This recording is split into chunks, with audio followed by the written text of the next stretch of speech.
Alright, what's going on, guys? The lead up to the release of Elden Ring Nightreign is continuing at full speed. I told you guys there was going to be way too much news about this game to keep up with it all, and that is turning out to be absolutely the case. Every single day it's something new. So we've got a lot to catch up on, with it being the end of the week. So as we talked about in the last video, Fromsoftware have been hosting exclusive events in Japan, offering new previews on Nightreign, as well as the Elden Ring Tarnished Edition, where they've been previewing lots of new details, allowing people to get hands-on with the games, and there we've been learning a ton. In addition to that, we've got new developer interviews to go over today, new details that have kind of slipped through the cracks about both Nightreign and the Elden Ring DLC. We've got more business details from the new Kadokawa Report that we've got to go over also, and by the time I get this video out, there's going to be even more. So it's a lot, which is why you want to be subscribed. So if you want to stay up to date on all things Elden Ring and Fromsoftware, be sure to hit that button. And now let's get started.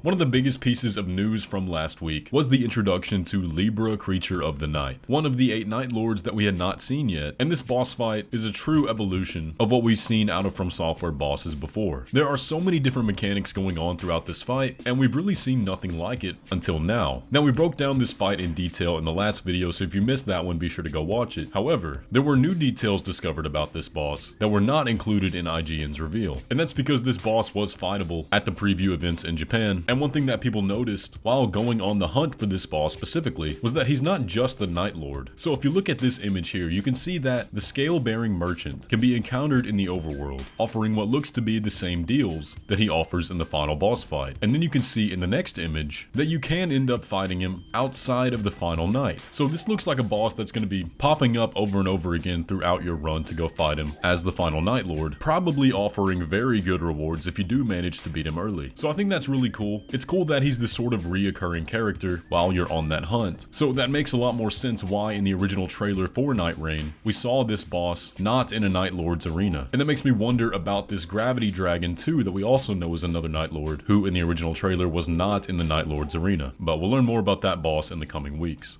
Another bit of really interesting information came from IGN this week as well, when they were talking about their Raider coverage. Now, we had a full breakdown of Raider already, so that's nothing new, but there was an interesting point they mentioned in the transcript for their video. So take a look at this. Of all the classes I've played in Nightreign, the Raider is definitely the one that I've had the most fun with. It's the one that is most well suited for one-on-one battles, which is appropriate because its remembrances, we'll talk about those later on in the month, that have you fighting in one-on-one boss fights in a sort of gladiatorial arena, which is a nice change of pace. So what does that mean? Upon first reading that, my mind immediately goes to boss rush, using the boss remembrances of bosses you've already beaten to go get practice or have an extra challenge. That's what that sounds like to me. But another interesting point that some of you guys brought up was that this could mean some sort of final boss challenge at the end of the lore challenges for the characters, which do have you completing these sort of solo mini quests in order to unlock lore and the memories of the characters that you play as. Do those have some sort of final boss challenge at the end that is a quote-unquote remembrance boss? That sure sounds like a possibility to me. But whatever the case, they are confirming here that there is a sort of one-on-one boss challenge in Nightreign,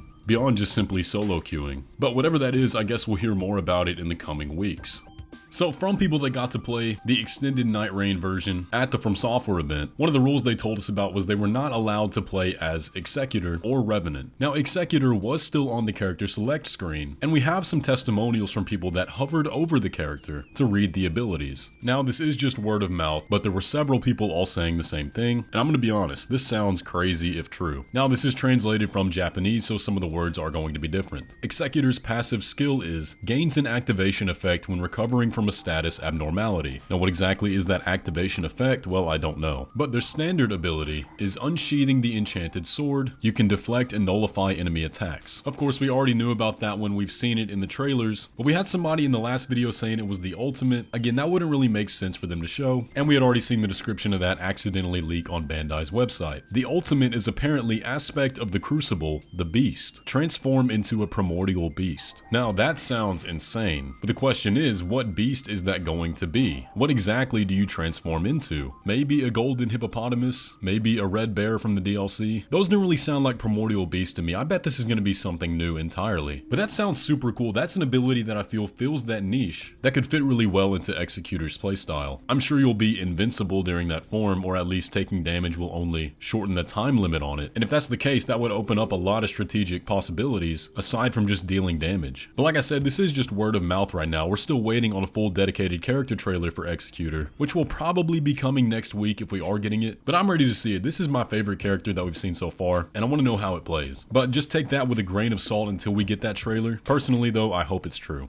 So now we got a few developer interviews to take a look at, where Junya Ishizaki, the game's director, sat down with various gaming outlets to talk some more Elden Ring Nightreign details. Now, there's not a lot of new reveals here, but there's really interesting perspectives on the game that we haven't heard much of before. In the first one, we have PlayStation Blog, where he breaks down a lot of the game's design philosophy. And the first question asks, was there anything you gave particular attention to when creating Nightreign, and what were some of the challenges? To which Ishizaki responds, if I had to pick one aspect that we focused on the most, it would be combat. The game's main goal is to defeat the Night Lord at the end of each night, and the elements that form the character builds in the world map are placed around the world to make the gameplay more compelling and to encourage players to be more strategic in their combat. In terms of a challenge, honestly, everything was a challenge, especially when it came to making major changes to the game mechanics. We had to make sure the game was still viable and truly enjoyable. We could have changed the mechanics without putting much thought into it, but there was a risk that the game would become something completely different, even though it was part of the Elden Ring universe. Finding the perfect balance between something that felt fresh and new, while still feeling true to Elden Ring, was challenging.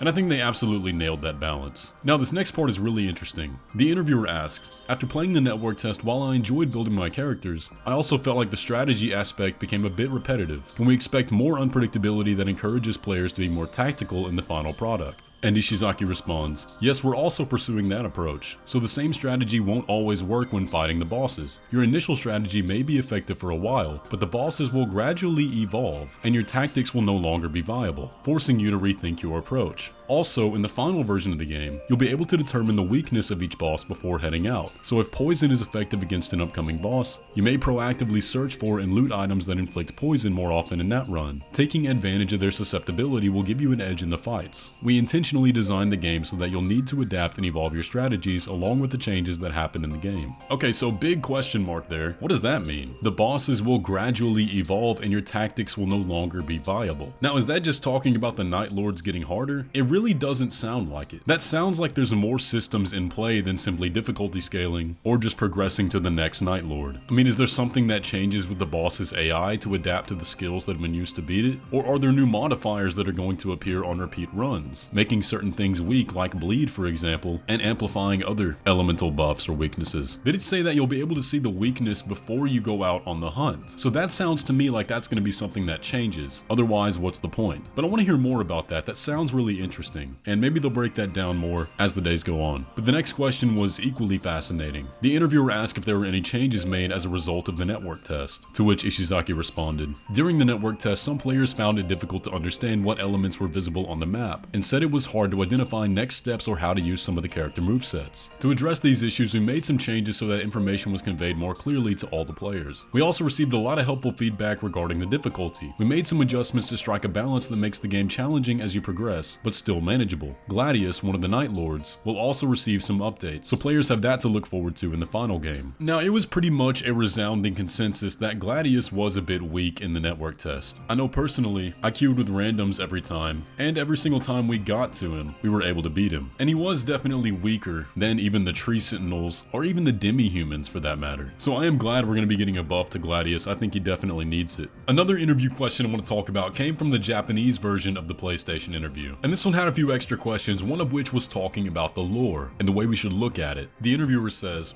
the setting of the game is in Limveld, a parallel world with a different worldview from the main Elden Ring game. I understand that this decision was made out of respect for the feelings of the main game players about the story, but conversely, are there any elements that only main game players will notice? Excellent question, by the way. We need more interviewers asking stuff like this. But the director answers, first of all, I would like to make it clear that the hidden elements and hidden scenarios of the main story will not be revealed in Nightreign. However, there are parts that express what if, such as what we were aiming for is depicted in a different form of drama, or what if there is a different history. There may be some parts that will make you smile if you already know the facts, such as did this and that meet and become like this, or did they combine to become like this? So yeah, typical spin-off scenario there, but there are going to be obviously a lot of callbacks, and I really want to know what he's referencing with that final line. I definitely would have liked to have some sort of answers, especially to the more obtuse part of the lore back in the base game that was clearly never going to be expanded upon, like the Lord of Night, for example. But again, our only lens to view this through is an alternate history, but it'll still be fun to figure out.